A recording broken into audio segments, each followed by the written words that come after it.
श्री गुरुदेव भगवान की जय। श्रीमद् भगवद गीता के 11वें अध्याय में श्री भगवान अपना विश्वरूप दिखाने से भगवान के द्वारा अपना विश्वरूप दिखाने से अर्जुन एकदम भयभीत हैं और उनको भगवान की स्तुति करते हुए प्रार्थना करते हैं कि आप मुझे अपना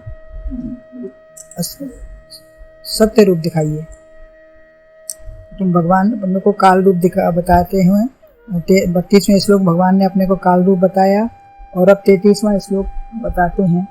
तस्मात् त्वमुत्तिष्ठ यशो लभस्व जित्वा शत्रुं भुङ्क्ष्व राज्यं समृद्धं मयैवैते नेता पुरो मे भय निमित्त मात्रं भव सभ्यसाचिन्। अर्थात अतएव उठे पुद्गल विजय कर प्राप्त कर सम्मान को भोग इस धनदान से परिपूर्ण राज्य महान को। हे पार्थ, मैंने वीर्य संहार पहले ही दिए, आगे बड़े युद्ध में बस नाम करने के लिए।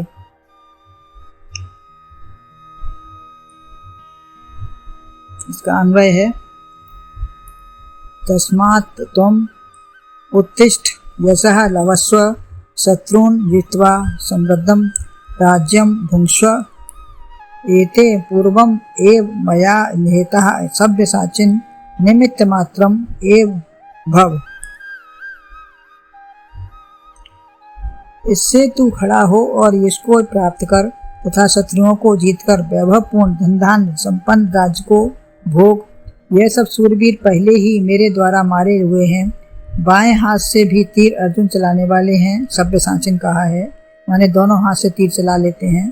तो निमित्त मात्रम, केवल निमित्त मात्र हो जा, यही भगवान का आदेश है। यद्यपि परम पराक्रमी भीष्म द्रोण आदि पर विजय पाना कठिन है, तथापि युद्ध आरंभ होने से पहले ही मुझ काल स्वरूप के द्वारा ये तेज बल और पौरुष खींचकर निस्सार करके मार दिए गए हैं और पुराने पत्ते के समान पतन के लिए तैयार कर दिया गया है। सूखे पत्ते के गिराने में जैसे वायु निमित्त होती है, उसी प्रकार भीष्म द्रोण आदि पर विजय प्राप्त करने में मैं दोनों हाथों से बाढ़ चलाने वाले निपुण सूरवीर तुम्हारे कर्तृत्व को की ही लोग कल्पना करेंगे। लोग यही समझेंगे अर्जुन ने मारा, मेरे द्वारा ऐसा कुछ नहीं हुआ। तुमने प्रत्यक्ष देख लिया, ये सब के सब मुझ काल रूप के द्वारा पहले ही मारे हुए हैं। केवल लौकिक दृष्टि से तुम इनकी मृत्यु का निमित्त कारण बन जाओ। मैं ही सब कर चुका हूँ, अतः इसमें न तो तुम्हारे विशेष प्रयत्न की आवश्यकता है और न किसी प्रकार का पाप लगने की संभावना है। तुम तो छात्र धर्म के अनुसार कर्तव्य रूप से प्राप्त युद्ध में इनको मारने के निमित्त बनकर दुर्लभ यश के भागी बनोगे और धन धान्य वैभव संपन्न महान राज्य का उपभोग भी करोगे। तुम्हारे लिए संसार में कोई चीज तुमसे दूर नहीं है। पापियों के मारने में उनका पाप ही काल रूप महाबली होता है, और जब उसके मरने के दिन निकट आते हैं तो जिसको यश देना होता है भगवान उसको निमित्त बना देते हैं। जैसे रावण की सीता हरण रूप क्रिया को निमित्त बनाकर रावण की मृत्यु पहले ही निश्चित कर दी गई थी। रावण की मृत्यु किस तरीके से थी, ये सब निमित्त पहले ही बन चुका था। उसी प्रकार किस निमित्त से किसकी मृत्यु का समय होगा वह भी पहले से भी विश्व नाटक में निश्चित हुआ है। सब चीज पहले से तय है, ये विश्व का नाटक चल रहा है।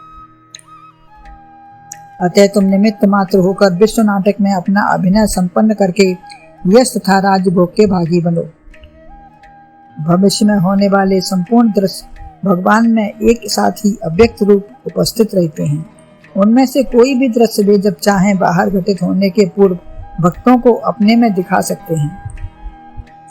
भगवान भीष्म आदि योद्धाओं के नाश का दृश्य अर्जुन को अपने में पहले ही दिखा चुके हैं, इसलिए अर्जुन उनको मारने के पाप का भागी न बनकर केवल यंत्र रूप होता है। उसी आधार पर बुद्ध के हिसाब से ससुर के मरने पर तथा परशुराम द्वारा मात्र हत्या का पाप भी नहीं लगा, और केवल छात्र धर्म के अनुसार युद्ध में भीष्म द्रोण आदि गुरुजनों की हत्या का दोष भी तुम पर नहीं लगेगा। छात्र क्षत्रिय धर्म है, तो इसलिए तुम्हारे ऊपर किसी की हत्या का दोष भी नहीं लगेगा। वह ईश्वरीय संकेत को सिद्धि के लिए केवल निमित्त मात्र होगा। जो भी होगा केवल निमित्त मात्र है, तुमको निमित्त ही बनना है, बाकी सब होने वाला सब अपने आप हो रहा है। एक कथा और आती है कि एक बार एक यमदूत एक माँ को लेने के आया जिसके हाल में ही 2 जुड़वा लड़के हुए थे। यमदूत ने सोचा कि इन असहाय बच्चों को छोड़कर माँ को ले जाने से वह महान पाप का भागी बनेगा, अतः वह माँ को बिना लिए वापस चला गया। यमराज ने समझाया कि उसकी मृत्यु आ चुकी है, अतः केवल निमित्त मात्र अपना कर्तव्य पालन करे। यमदूत दोबारा आया, परंतु अर्जुन की तरह उसको पुनः मोह ने सताया और वह माँ को बिना लिए ही वापस चला गया। वह मारने वाला नहीं है, यह सीख देने को यमराज ने उसे मृत्यु लोक में डाल दिया। हम सोचते हैं ऐसा, लेकिन वास्तव में हम मारने वाले हैं नहीं, तो यमराज ने उसकी गलती पर उसको मृत्यु लोक में गिरा दिया। एक मोची उसको गिरा हुआ देखकर अपने घर ले गया। उधर यमराज के दूसरे दूत माँ को ले गए। यमदूत बड़ी निपुणता से मोची का कार्य करने लगा। माँ के मरने के बाद दोनों जुड़वा बच्चों को एक सेठ ने गोद ले लिया, जिसके कोई बच्चा न था। उनको 2 घोड़े की बग्घी में घुमाए जाते देखकर यमदूत आश्चर्यचकित रह गया और उसकी समझ में आ गया कि वह अपने को वृथा मोह में डाले हुए था। ये तो पहले से ही कहीं उत्तम परिस्थिति में पालित पोषित हैं। सब पहले से तय है कौन किसको कहाँ रहना, खाना, जाना, आना है, अतः पालन करना और मारना सब प्रभु के विधान से ही है। इसमें अपने को कर्ता मानना व्यर्थ का मोह है। उसी दिन एक सज्जन उसके पास चमड़ा लेकर जूता बनवाने आए और बोले, ऐसा जूता बनाना जो 1 साल तक चले। तो यमदूत उनका मुख देखकर हंसा, क्योंकि उसे आज उसी समय मरना था। उसको मालूम था कि इसको मरना है, यमदूत को पता था ये बात। अतः जैसे वह दुकान से थोड़ा चला, गिरकर सिर फटने से मर गया। उसके साथ जो संबंधी आया था वह कुछ दिन बाद उस चमड़े के अपने जूते बनवाने को कहने आया, परंतु यमदूत ने उसके नाप के जूते पहले से ही तैयार कर रखे थे और उसको दे दिए। मोची ने आश्चर्य से यमदूत से पूछा कि उसने कैसे ठीक इसके नाप के पहले से ही जूता बना लिए। तब वह उस दिन क्यों हंसा। यमदूत ने अपना परिचय देते हुए कहा कि उसको काल भगवान के द्वारा प्रदत्त दिव्य दृष्टि से होने वाले दृश्य दिखाई देते हैं और उसको अपने को कर्ता मानने के कारण दंडित करके यमदूत ने मृत्यु लोक में भेज दिया है। अब मेरी समझ में आया कि मैं तो केवल निमित्त मात्र था और मृत्यु तो काल के विधान से मेरे बिना भी होना निश्चित है। यह कहकर वह अंतर ध्यान होकर यमलोक वापस चला गया और यमराज से अपने को कर्ता मानने के अहंकार की क्षमा याचना की। यमराज ने समझाया कि जगत की कोई घटना किसी मनुष्य की इच्छा या प्रयत्न की अपेक्षा नहीं रखती है। वे संपूर्ण रूप से भगवान के संकल्प के अधीन हैं और प्राणी कठपुतली के तरह